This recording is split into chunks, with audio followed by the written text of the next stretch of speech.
Masih lanjut dari yang kemarin gitu. Kita bahas tentang, setelah kemarin kita bahas tentang menjaga ritme emosi, selanjutnya adalah istirahat saat lelah, lalu mulai lagi setelah siap. Nah, ini penting, tapi bukan, kita baru bisa berbicara mengenai istirahat kalau kita sudah bergerak ya. Jadi kadang-kadang ada orang yang untuk meraih sesuatu, ada orang yang apik bergerak aja sih mikir-mikir ngono. Tak enteni ae lah kok rezeki lah teko dhewe. Itu berarti gak gelem ikhtiar. Ya. Tapi yang dimaksud di sini istirahat adalah benar-benar istirahat sejenak, nggih, mboten istirahat dalam tenggat waktu yang lama, hanya menunggu, mboten yang seperti itu sifatnya. Jadi ini adalah istirahat yang kita pakai untuk menjaga konsistensi. Istirahat yang kita gunakan untuk menjaga konsistensi. Ya sederhananya setiap hari kita butuh waktu jeda untuk meletakkan semuanya, ya. Biar kita nggak ke semangatan, ya, sampai ngarai capek atau bahkan bosan. Karena konsisten itu adalah sesuatu yang bisa kita usahakan sebenarnya, tapi memang langkah-langkahnya adalah ya kita kalau pengen konsisten mungkin kita tidak perlu mengadakan kata bosan gitu di dalam diri kita, tapi kan itu manusiawi gitu. Kadang-kadang kita bosan melakukan sesuatu. Nah di saat bosan itu datang, sebenarnya itu adalah alarm kita, gitu. Alarm tubuh dan otak kita bahwa kita butuh istirahat, kita butuh refresh nih. HP ae gak iso kan lek diuripi terus, kan lek ono upgrade sistem pastikan HP ini pun jaluk dipateni sampai dicas kan biasanya, supaya sistem Androidnya itu terupgrade gitu. Nah sama halnya dengan manusia, bukan berarti kita tidak ada rasa bosan atau capek nih. Bukan berarti itu nggak boleh, itu boleh, tapi kalau sudah begitu ya anggap saja itu adalah alarm. Kan manusia itu kan kadang-kadang juga diberi sakit barang gitu. Nah, dikai sakit jangan terlalu mengeluh. Pada saat sakit ya nikmati saja momen istirahatnya ya. Karena itu alarm tubuh, oh ya tubuh kita butuh istirahat, lelah, kelelahan dan sebagainya gitu. Semua hal yang bersifat materi pasti memiliki kelelahan secara fisik maupun psikis. Itu adalah cara Allah untuk merawat makhluk ciptaannya. Seperti yang saya katakan tadi nih. Jadi semua hal yang bersifat materi dan bergerak itu pasti mengalami kelelahan. Bahkan sesuatu yang hanya diem, misalnya bangunan naik, sing meneng kan gak kudu oba-oba ya bangunan nih guys. Meneng nek gak ditinggali, gak dirawat nih, misalnya ono retak-retak karena kena panas sama hujan gitu, terus retak-retak gak dirawat juga lama-lama kan merotoli ya, capek. Nah itu, maka semua hal yang bersifat materi itu pasti mengalami kelelahan. Ini niscaya itu dalam artian pasti ya, tapi kembali lagi, nah kalau kelelahan itu terjadi pada manusia, pada makhluk hidup nih, hidup yang dalam artian di sini bertumbuh dan bergerak seperti manusia, binatang, itu berarti cara Allah untuk merawat kita. Maka ada waktu-waktu di mana semua sel-sel anggota tubuh itu istirahat gitu. Nah di saat itu biasanya kita akan datang merasa lelah. Kayak misalkan waktu qailulah antara habisnya waktu duha dan sebelum masuk waktu duhur, itu kan waktu qailulah. Biasanya di jam-jam itu memang sel tubuh kita melemah sel tubuh kita melemah, maka biasanya jam segitu ngantuk. Nah pada saat itu datang, nah itu alarm untuk kita istirahat. Jadi kelelahan yang terjadi pada kita itu cara Allah untuk menjaga kita sebenarnya ya. Maka kalau lelah ojo dipaksa ya. Kalau lelah jangan dipaksa. Maka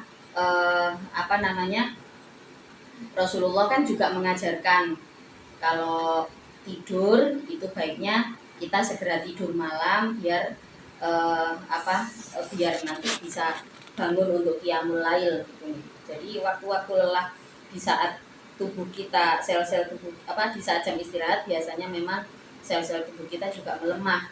Nah biasanya itu juga berbeda ketika perbedaan iklim di satu negara dengan negara yang lain biasanya akan membentuk pola tidur yang berbeda juga.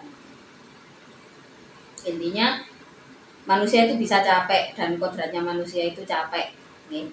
Jadi ya kalau capek gak usah dihilang-hilangi nih, karena capek itu manusiawi dirasakan istirahat, tapi yo capek terus ayo cepet tuwek gitu. Jadi bisa kita pahami bahwa manusia memang diciptakan unik dengan segala keluh dan kesahnya. Kalau nggak punya keluh kesah, gak duwe kendala apa-apa nggak jadi Fir'aun ya. Fir'aun itu pilek kayak nggak tahu. Jadi di dalam ceritanya memang kan sebenarnya Fir'aun itu yang itu kan bukan nama orang ya. Fir'aun itu adalah nama jabatan kerajaan. Jadi gonta-ganti. Nah kebetulan yang menjadi yang paling dikenal memang yang Fir'aun yang kejayaannya paling besar nih, yaitu yang dihadapi oleh Nabi Musa. Jadi Fir'aun yang dihadapi oleh Nabi Musa itu dia itu nggak pernah jadi kayak meriang-meriang, gatel, flu, ganti musim flu, gak ono kayak ngono. Makanya dia memiliki kesempurnaan secara fisik, tidak pernah merasa kelelahan. Apa yang terjadi? Maka dia merasa kesempurnaan itu ternyata ada dan itu di saya, berarti saya ini patut untuk disembah. Saya bisa mengadakan apapun yang saya butuhkan. Semua orang tunduk pada saya karena di saat orang-orang jeda beristirahat nih karena mungkin kelelahan, sakit, ganti cuaca sakit nih kan, ganti cuaca kulitnya kering. Fir'aun nggak pernah merasakan itu. Dia tetap fisik dan otaknya bisa tetap bergerak di saat orang lain kelelahan. Maka ya pencapaiannya tentu saja besar yang dicapai oleh Fir'aun. Jadi ini apa? Ya takabur otomatis nih. Nah ini Fir'aun itu salah satu contoh manusia yang diberi kekuatan tapi sekaligus dia tidak sadar bahwa dia harus merawat dirinya karena nggak diberikan rasa lelah gitu. Nggak ada lelah, nggak ada capek-capeknya, nggak ada sakit, nggak pernah sakit. Dalam ceritanya kan begitu Fir'aun. Makhluk material diciptakan bukan hanya untuk bergerak, tetapi untuk terus bisa bergerak sampai akhirnya kematian menutup segalanya. Ini kalau asal bergerak semuanya diberikan rezeki. Bahkan semut yang ada di bawahnya, semut hitam yang ada di bawahnya batu yang hitam aja juga diberikan rezekinya, dijamin sama Allah. Tapi kalau pergerakan manusia ya tidak asal bergerak, tapi bagaimana kehidupan itu bisa membentuk pergerakan yang lebih besar, kemanfaatan yang lebih besar. Jadi apakah kita itu harus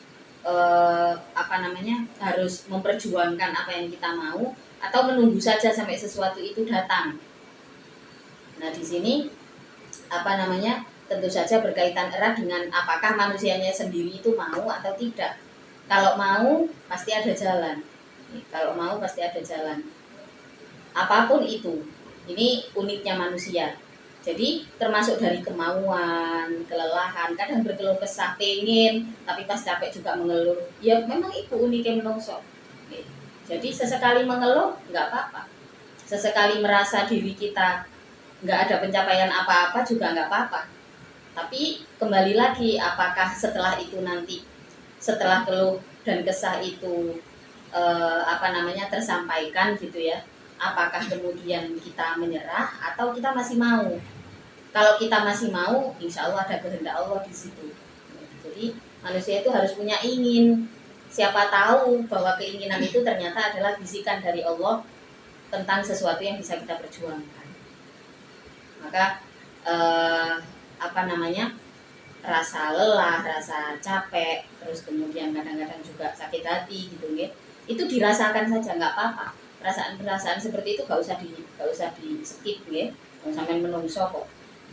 Menungso pasti ono ngono-ngono iku ning. Apa gunanya semua itu adalah agar perputaran hidup ini terus berjalan. Kadang-kadang menungso lek ambek Gusti Allah gak dielingno ambek kekecewaan dhisik ngono iku gak eling yo. Harus apa gitu. Boleh wis dikecewakno dengan sesuatu akhirnya kan berjuang ya minimal untuk tidak kecewa yang kedua kalinya kan ngoten. Nggih kan? Nah, kalau orang itu beriman mestinya tidak mungkin dia membiarkan diri jatuh ke lubang yang sama gitu. Jadi ya di antara keunikan manusia itu yaitu menginginkan sesuatu, memperjuangkan, capek, mengeluh, berkeluh kesah dan sebagainya.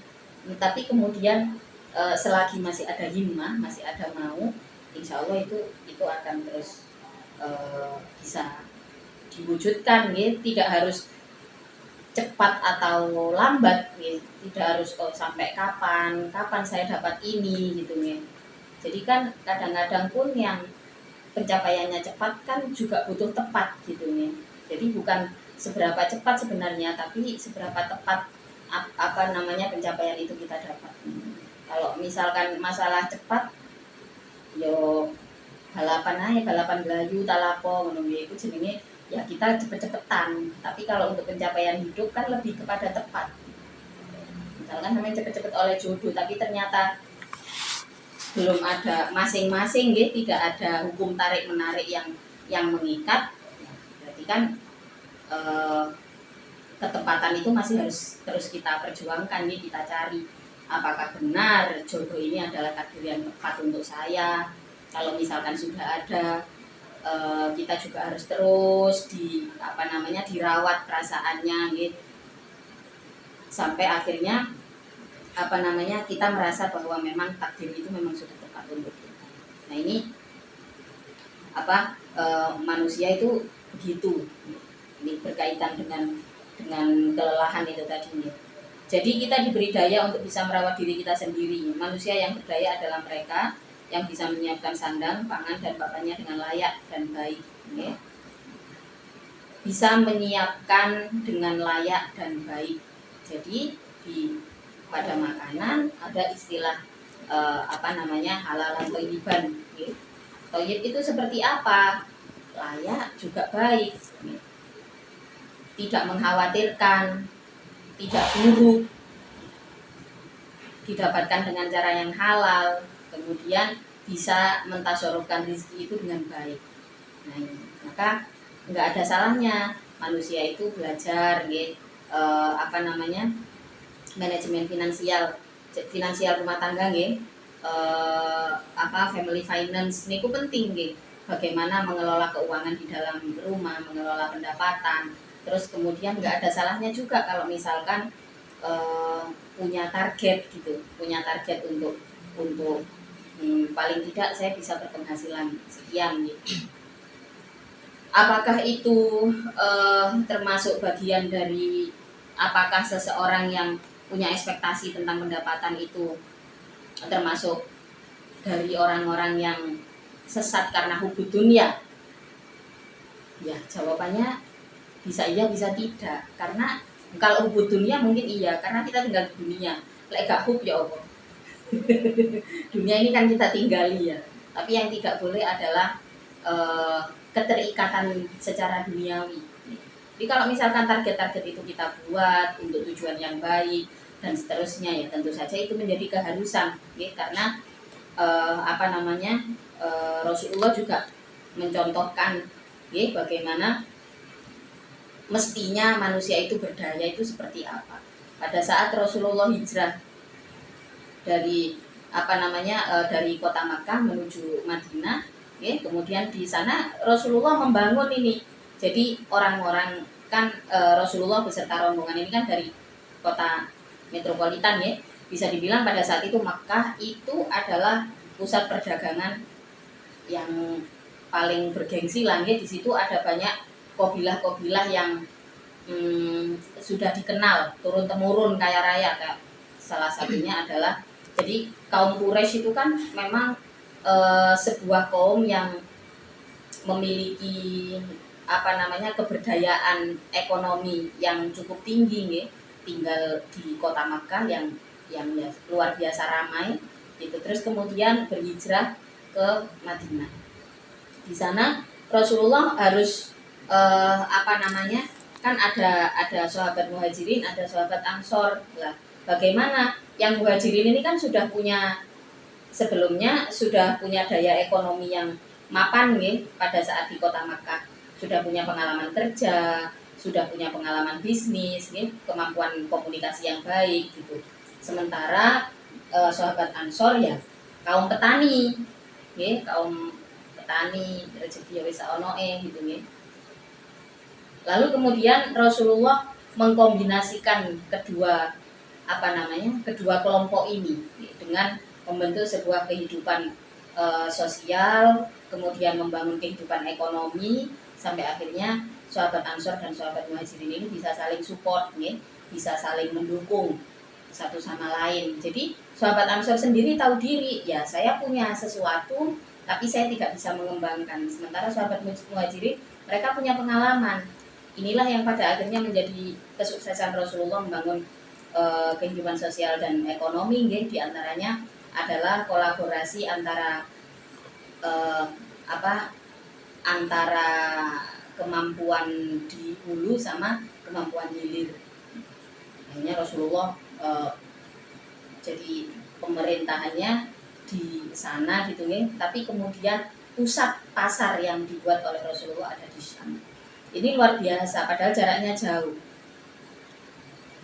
Jadi yang kemudian menjadi sesuatu yang patut kita contoh nih, yang patut kita tiru adalah keberdayaan masing-masing, keberdayaan secara personal para sahabat Rasulullah. Bagaimana Rasulullah membangun pribadi yang berdaya untuk pengadaan sandang, pangan, dan papan. Ini penting. Jadi tidak hanya ada saja, tapi harus layak dan baik. Salah satunya adalah yang mungkin yang sering kalian dengar bahwa hadis ini sering ada di mana-mana lah hadis ini. Jadi Allah itu adalah zat yang tinggi, yang maha tinggi, yang berkualitas paling tinggi, dan wallahu yuhibbu ma'aliyal umur. Allah menyukai hal-hal yang kualitasnya tinggi. Ma'aliyal umur itu adalah mungkin kalau dari segi barang, kalau dari segi kehidupan, yaitu tadi menyukai kualitas hidup yang tinggi. Itu Allah nih. Jadi kalau kita melihat akhlaknya ulama-ulama Makkah nih, ulama-ulama Arab, beliau itu menjadikan agama sebagai pola hidup. Agama dijadikan sebagai pola hidup, sebagai pegangan hidup. Bukan seperti kebanyakan di sini. Kalau di sini itu Pak Ustadz menunggu dikongkon kerja gak gelem. Aku jadi Ustadz itu wis sibuk rek. Wong mulya aku iki, akeh sing koyo ngono iki. Akeh. Kok lek suatu ketika pas kroso, lho, kancaku sing saumuran iku kok pencapaiane wis ngono. Baru kok ketemu waktu dulu nggih sering kan. Jadi terus nanti sowan sama Abi gitu. Tanya gimana caranya ngatur waktu dan sebagainya.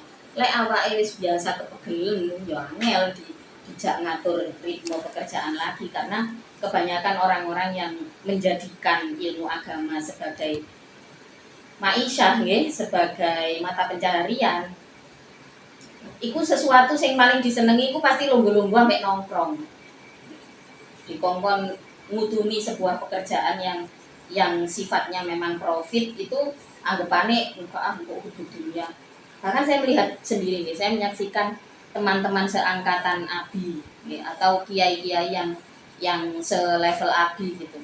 Ada banyak loh yang nggak berani menampakkan diri sebagai pekerja, itu ada banyak sekali. Ketika Abi diambil oleh Allah dengan begitu cepat ya, banyak yang nggak percaya karena teman-teman seangkatan Abi itu sudah banyak yang kok sampai ke sawah. Abi tiap hari kan masih turun ke sawah ya, masih ke ngemplak gitu. Terus masih kalau ada apa-apa masih riwa-riwi ke Jakarta, Jawa Tengah sampai keluar Jawa gitu. Sementara saya menyaksikan sendiri teman-teman seangkatan Abi, seumuran Abi itu, teman-temannya Abi itu sudah banyak yang ya udah nggak bisa ngapa-ngapain, kayak nggak kuat tenaganya kalau dipakai yang terlalu gitu sih. Terus nggak ada pengaturan waktu yang tepat gitu. Secara kesehatan ya salah satu mungkin karena stresornya Abi tinggi ya. Jadi Abi itu punya sakit jantung lumayan lama. Itu pun nggak dirasa gitu. Terus habis pasang 5 ring jantung, ini luar biasa. Kalau saya cerita sama orang, Abi itu pasang 5 ring gitu. Nggak percaya kalau lihat aktivitasnya Abi sehebat itu gitu. Bahkan sampai dokter yang nangani Umi juga nggak percaya gitu kalau Umi itu kena aneurism gitu, kena serangan pecah pembuluh darah. Nah, dari sini kita bisa melihat nih, kita bisa mempelajari bahwa salah satu keistimewaan yang dibawa Abi dari belajar dari Arab itu adalah menjadikan agama sebagai pegangan hidup, bukan sebagai mata pencaharian. Bukan. Jadi agama itu adalah kehidupan. Itu saya ingat waktu dulu saya awal-awal ngajar itu, saya dijelaskan sama Umi ya. Bagi beliau ilmu agama itu adalah kehidupan, bukan penghidupan. Tahu bedanya ya? Jadi ilmu agama itu sebagai kehidupan, ya gaya hidup, bukan sebagai sumber penghidupan, bukan sebagai sumber penghasilan gitu ya. Nah, kenapa ulama-ulama Arab itu sangat-sangat punya kekuatan ekonomi yang luar biasa ya, karena itu kuncinya. Jadi ilmu agamanya itu untuk pegangan hidup, sementara kalau di luar majelis ya, di luar majelis taklim, di luar majelis ilmunya, macam-macam beliau ya. Ada yang punya usaha karpet di pasar, ada yang ada yang impor buah-buahan, karena kalau di Arab itu apalagi di Saudi nih, Saudi Yaman itu mirip, buah-buahan itu pasti impor dari Afrika. Jadi nggak ada buah yang asli. Kalau di Madinah ada buah kurma. Jadi nanti kalau sampai ke takdir ya sampai ke Makkah Madinah. Kalau pas di Madinah pas musim kurma itu benar-benar luar biasa. Jadi orang jualan kurma kayak di sini orang jualan mangga gitu ya, masih kuning-kuning gitu. Kurmanya masih ada banyak kurma rutok yang dijual di jalan-jalan. Kalau pas waktunya panen. Kalau Madinah memang penghasil kurma dari zaman Rasulullah. Jadi ulama-ulama Arab itu di luar majelis pekerjaannya macam-macam. Ya, maka sumber penghasilannya adalah dari situ. Bahkan waktu Abi, salah satu yang menginspirasi Abi untuk bagaimana membangun sebuah lembaga pendidikan yang berdaya, itu waktu Abi masih di Mekah, melihat berita tentang Al-Azhar Mesir. Di Al-Azhar itu karena Abuya itu kalau nggak salah nih, Abuya itu doktornya itu ambil di Mesir. Ya, Abuya Said Maliki itu ambil doktornya di Mesir. Kalau nggak salah nih di Al-Azhar. Guru-guru di sana itu juga banyak yang dari Al-Azhar.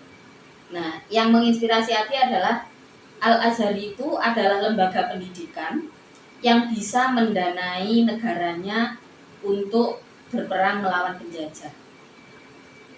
Jadi Al-Azhar itu kan lembaga pendidikan, tapi punya keberdayaan ekonomi yang sampai akhirnya disegani.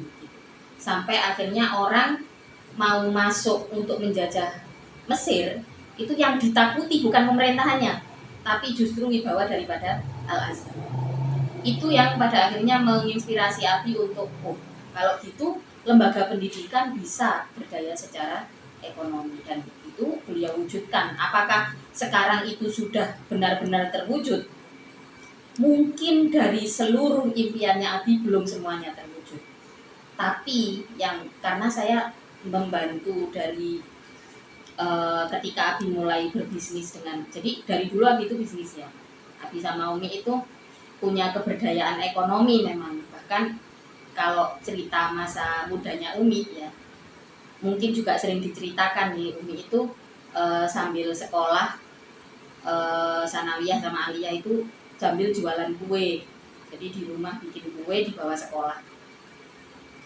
Itu untuk biaya hidupnya Umi sendiri. Ketika uangnya terkumpul sama Umi dibelikan perhiasan. Terus tujuannya nanti ujian dan sekolah dan ujian SMA itu Umi biayain sendiri, karena waktu itu sudah nggak punya bapak. Tapi Umi nggak mau kalau misalkan Umi mengikuti kemauan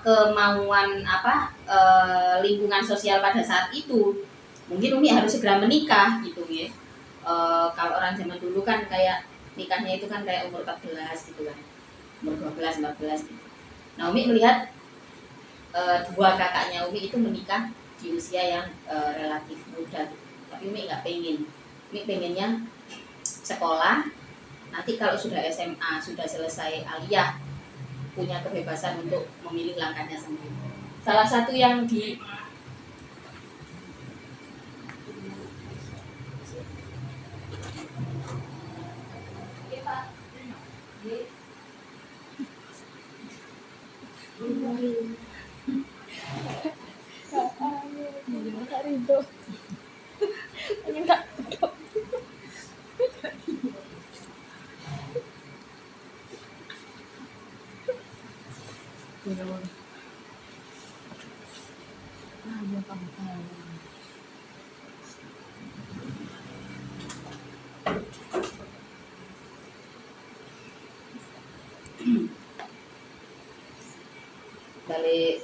balik malih nih. Jadi keberdayaan atas diri sendiri untuk pengadaan pengadaan kebutuhan pribadi ya. Tadi kan menyangkut sandang, pangan, dan papan. Tidak di situ tidak asal ada, tapi harus baik dan layak. Dan itu ditunjukkan gitu. Jadi meskipun Umi itu bukan dari orang kaya, gitu, itu punya idealisme pandangan. Ternyata perempuan itu boleh sering kali Umi itu bilang perempuan itu harus tahu apa yang, jadi istilahnya memilih dan menyadari apa yang kita mau, supaya di masa depan kita bisa maklumi segala sesuatu. Itu kepribadian seperti itu adalah dicontohkan oleh Rasulullah. Di zaman Rasulullah juga dicontohkan ya, bagaimana ada banyak sahabiah perempuan yang berdaya secara finansial, kemudian bisa turut serta di dalam perjuangan Rasulullah. Artinya perempuan berdaya itu bukan sesuatu yang baru ya. Bahkan kadang-kadang apa yang ada pada diri kita, rezeki yang sudah ditetapkan ini kan, kalau meliputi sandang, pangan, papan itu kan sesuatu yang ya wis wong lahir pasti wis disiapno ibu nek Gusti Allah nih. Tapi tentu saja kelayakannya itu tergantung persepsi kita. Nggih kan? Tergantung persepsi kita. Saya bisa lihat mungkin Abi itu kalau bangun apa-apa nggak ada yang kayak bangunan nggak jadi. Jadi waktu kula mbak nanggone ngarepe Paseban itu kan ada tembok kan. Terus kan ada kayak tempat duduk sing biasa dipakai arek-arek nongkrong itu loh. Lebihannya tembok niku loh. Ya saya tanya waktu itu. Waktu itu saya tanya sambil kembang, tapi yo gak nak digawe lunggu-lunggu arek-arek itu cek seneng lunggu. Itu. Jadi sampai tempat nongkrong itu digawe nang ndi ambek Abi yo kan. Ya Mas ya sampai nek rame yo diseneni, tapi ngabincene senengane ndelok CCTV, ngono ndelok arek-arek lapo-lapo. Jadi semuanya itu dibikin apa namanya proper gitu nggih. Terus pokoknya ono tembok dikei lebihan titik ambek abi. Ya itu alasannya ya wis engko kan nek arek-arek nongkrong-nongkrong itu iso lungguh-lungguh layak ngono sing penting diresiki. Nah inilah kalau kita menyiapkan mental untuk punya rezeki yang layak dan baik, insya Allah kita diberi keberdayaan untuk mengadakan itu. Ya. Tapi nggak banyak orang yang seperti itu. Ya. Kadang-kadang wis lah saonoe ae kok koyo gak bersyukur. Wis yo pokoknya kata-kata syukur ambek sabar iku ojo sering-sering diomongno. Iku nggarai sampean males. Contohnya koyo wingi ono kemis wingi dia ono pertanyaan kan bisa takok ya. Bagaimana cara menangani insecure? Cara menangani insecure. Semua tak jawab gini. Yo timbangane insecure akeh-akeh sampean niku kurang syukuri. Pastikan loro ati. Yo opo sih? Maka saya katakan nih, jadi apa namanya? Kalimat-kalimat seperti itu jangan dimaknai secara dangkal. Jangan dimaknai secara dangkal. Saya sering diajarkan nih bahwa manusia itu cara bersyukurnya adalah dengan menggunakan daya yang ada di dirinya. Paham ya? Cara bersyukurnya adalah dengan memaksimalkan daya yang ada pada dirinya. Misalkan mensyukuri kesempatan. Dengan apa? Ya dengan memanfaatkan kesempatan itu. Mensyukuri uang, misalnya sampean punya uang, apakah rasa syukur sampean itu hanya dengan numpuk duit? Wis gak mangan gak popo, gak tuku klambi anyar gak popo, gak tuku pulsa gak popo. Apa yang kita dapatkan? Enggak ada apa-apanya. Kita nggak akan dapat manfaat dari rasa syukur itu. Ini yang sering dikatakan Nabi seperti itu. Bukan kok hanya ketika dapat uang terus ngomong alhamdulillah terus duit didelok itu gak syukur, itu goblok jenenge. Kalau kita mensyukuri uang enggak gitu caranya. Kita punya uang, wah duit 1.000 iki rek daya apa? Sampeyan oleh duit riyoyoan misalnya. Sampeyan tumpuk tok tak tumpuk lah. Tumpuk gendriyoyo tak tumpuk. Tujuannya sih gak jelas. Kok lah gak tambah-tambah duit sama. Tapi beda lagi kalau karena psikologi uang itu gitu ya. Jadi uang itu kan kayak bola salju. Nek digelinding no, ya semakin membesar. Ya sampean gak tahu urus salju ya. Ya wis apa lah bayangno ae ya. Aku ya belum tahu.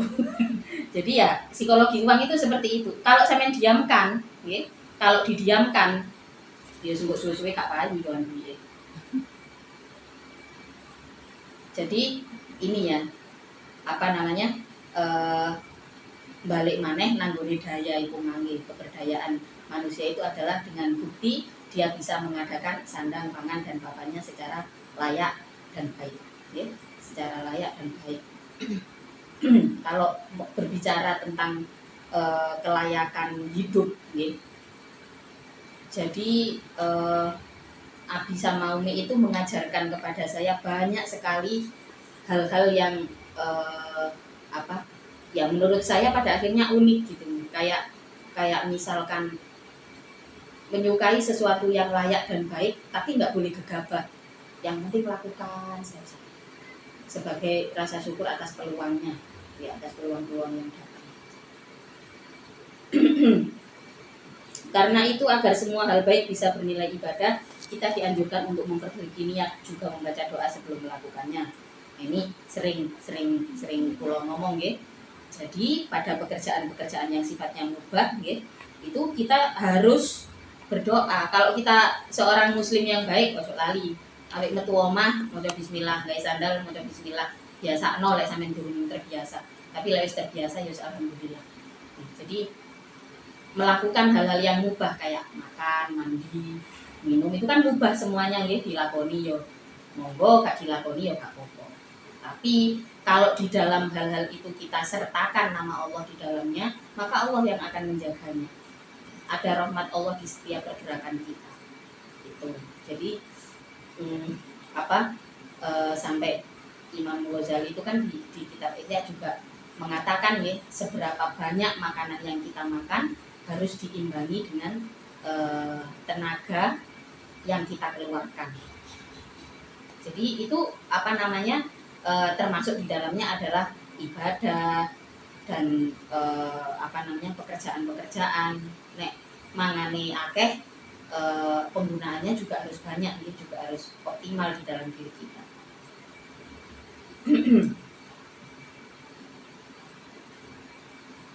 Tuh, maka di dalam mengatur pola istirahat itu penting karena supaya kita bisa bangun untuk sholat malam. Kalau sholat malam itu fadilahnya luar biasa loh Kak. Fadilahnya sholat malam itu besar, bahkan sampai ya ini kata Imam Ghazali ya, seseorang yang tak rangkum nanggone buku ini.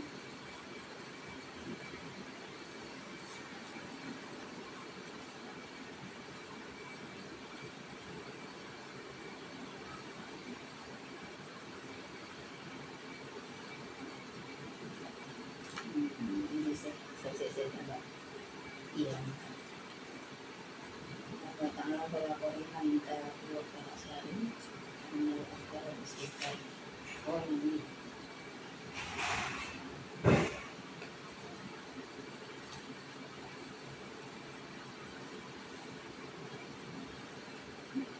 Nah, jadi di kitab Ayyuhal Walad ini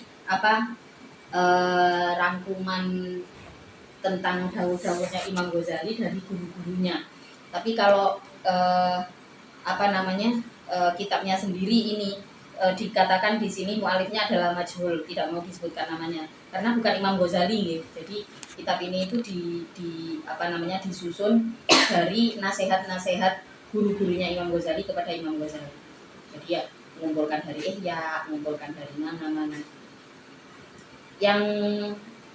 Yang salah satu yang dikatakan adalah kenapa Rasulullah menganjurkan kita untuk pada saat malam hari untuk bisa istirahat lebih cepat, nih. Karena ada fadilah, nih, ada faedah yang luar biasa besar di dalam ibadah sholat malam. Salah satunya adalah wabil asharihum yastaghfirun, itu di dalam surat Ad-Dariyat ayat 18 nih. Wabil asharihum yastaghfirun.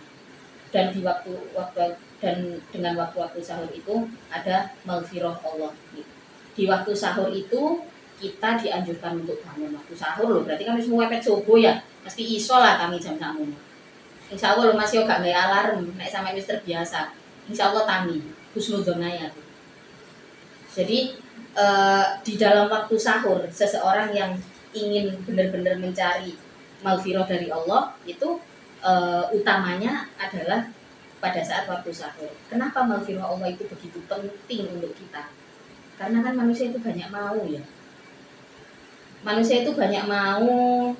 Kadang-kadang ngadep nang Gusti Allah itu ya lek pas hajate gede tok. Atau pas susah baru ngadep nang Gusti Allah. Baru isok sholat sampai nangis, bunga sampai nangis. Pas diingatkan oleh Allah dengan kekecewaan baru dia menghadap. Maka doa-doa kita itu akan terkabul nih, akan ijabah dengan jika jika dosa-dosa di dalam diri kita ini gak akeh-akeh nih. Lah maghfirah itu kan pengampunan dosa. Maghfirah itu adalah pengampunan dosa. Di situ korelasinya kenapa doa pada saat waktu-waktu itu pada saat waktu sahur itu mustajab nih.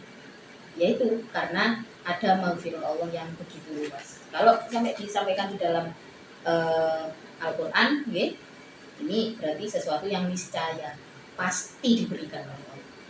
Maghfirah di waktu sahur itu sesuatu yang dijanjikan dan pasti diberikan. Janji Allah itu nggak pernah ingkar, kalau sudah diucapkan di dalam Al-Quran itu pasti diberikan. Lalu juga ada di dalam surat yang lain, di dalam Ali Imran ayat 17, wal mustaghfirina bil ashar. Orang-orang yang diampuni itu adalah dengan memanfaatkan waktu sahur. Orang-orang yang diampuni itu adalah dengan memanfaatkan waktu-waktu sahur. Lalu Rasulullah juga mengatakan, nah ini masih kaitannya dengan istirahat nih. Betapa pentingnya kita beristirahat. Kalau sampean stres mbak, gak sampean gawe turu, wis stres ya, mari isak gak ndang-ndang turu lapo. Kalau sampean biasakan segera tidur, kemudian bangun pada saat waktu sahur, kan masalah-masalah yang ada di dalam hati kita ini bisa kita urai pada saat kita qiyamul lail, gitu kan? Sehingga paginya tidak butuh lagi air mata itu untuk keluar di pagi hari. Gak usah bengep-bengep awan-awan bengep air. Jadi memang begitu ya. Di dalam Ihya itu dikatakan salah satu fadilah sholat malam, orang yang mau menangis di malam hari itu air matanya mengering di pagi hari. Maka tidak perlu menunjukkan kesedihan ke orang lain. Sedih di pamer-pamer, oh nangis nang sosial media aja apa. Nih, jadi bukan seperti itu harusnya. Tapi qiyamul lail itu adalah sebuah kesempatan. Kalau bisa ya laksanakan secara istiqomah gitu ya. Kalau nggak bisa seminggu sekali lumayan, sabulan sekali ya lumayan. Tapi ono nilainya Mbak. Atau pas susah tok yo gak apa-apa sih yo wong kan sampai mirip, sampai husnudzon misalnya. Oh, ya Allah, ambek sholat ini ya Allah ngapunten ya Allah krono lagi kesusahan kula bantu tangi ya Allah. Wis perasaan sampean nggih, perasaan mindere sampean ambek waktu yang diberikan iku wae sudah mendapatkan rahmat Allah di situ. Yo pancen tabiate menungso ngoten nggih. Baru teko baru nyeluk jenenge lek wis kena kesusahan. Kaya contohnya sampean dubulinan ngono arek cilik ku biasane dubulinan terus mari ngono kok tiba. Ha wis tiba baru nyeluk Bu ngono kan. Nah iku ngono iku. Awak dhewe kan yo ngono nang Gusti Allah. Lah wis susah, ya Allah baru ngono. Dan waktu-waktu itu bisa kita dapatkan jika kita mensyukuri waktu istirahat yang diberikan. Paham ya? Jadi kenapa istirahat itu menjadi penting untuk menjaga konsistensi? Salah satunya yaitu tadi ya. Karena salah satu hal yang harus kita pegang kan termasuk dari 6 pilar sukses ya. Kalau mau sukses ya kan harus konsisten ya, harus istiqomah, dilakukan terus menerus. Untuk bisa konsisten maka hargailah dengan baik waktu istirahat itu.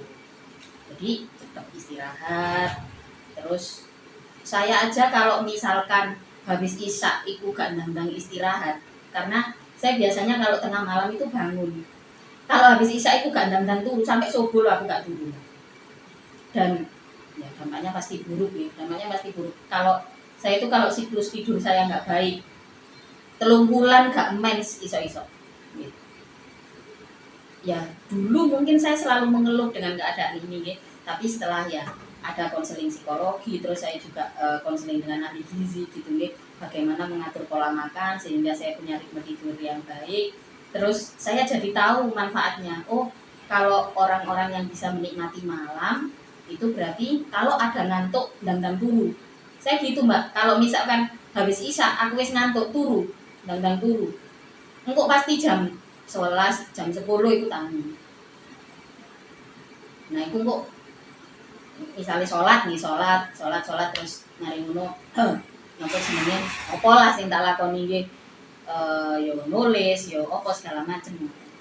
Tapi kalau misalkan kadang-kadang dari awal malam itu nggak ngantuk gitu, saya usahakan jam 11, jam 12 tidur gitu. Meskipun sebelum itu ya saya ngapa-ngapain gitu nggih. Tapi ketika sudah sampai jam itu ya saya tidur. Harapan saya pada saat waktu sahur saya bisa bangun. Jadi siklus tidur itu diatur dengan baik gitu. Sampai kalau awal waktu habis selepas sholat isya nggih jam-jam 9, setengah 9 ngono nang gitu. Apalagi kalau nanti sudah kerja, nek apik begadang nggih.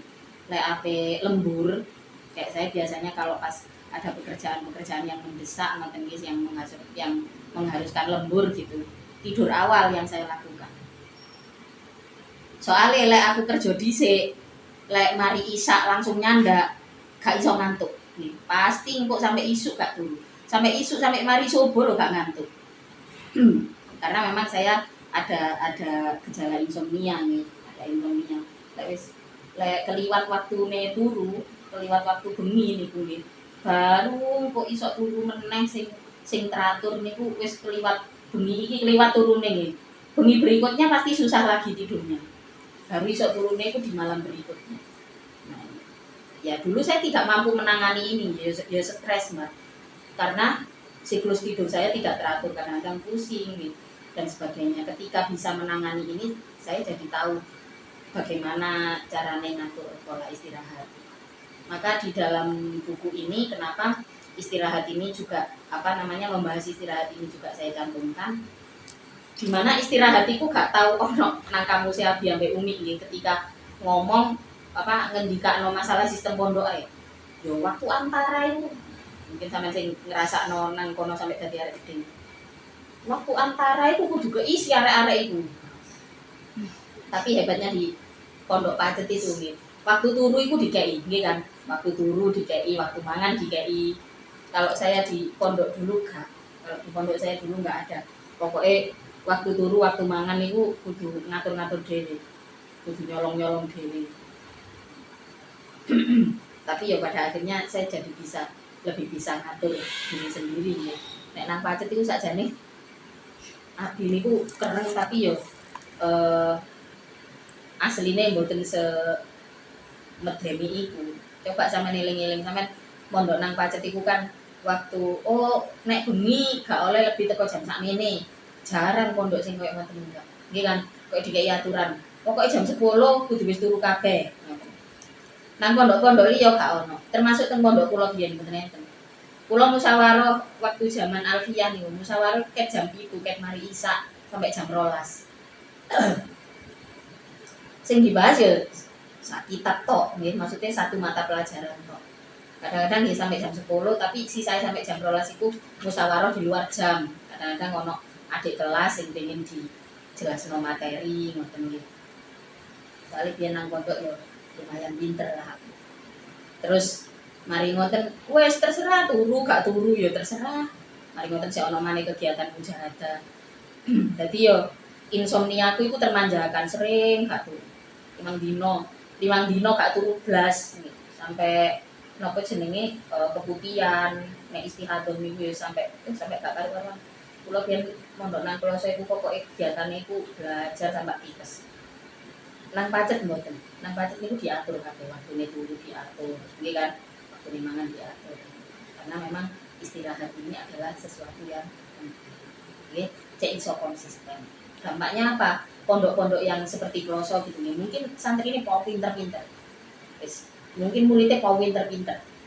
Tapi biasanya Mas yo gak kabeh nggih, ada beberapa yang setelah keluar itu koyo wis ya wes ngoten nggih. Akhirnya ada jera lah dengan dengan ilmu agama dan sebagainya, itu ada KPOE. Apakah salah sistem pondok mboten? Ya pasti arek dhewe lah sing salah nih. Tapo kan hubungan. Nah seperti itu. Jadi cekap ya insyaallah. Terus kula ape saya wis kafaratul majlis. Wallahu a'lam bishawab. Al-Fatihah.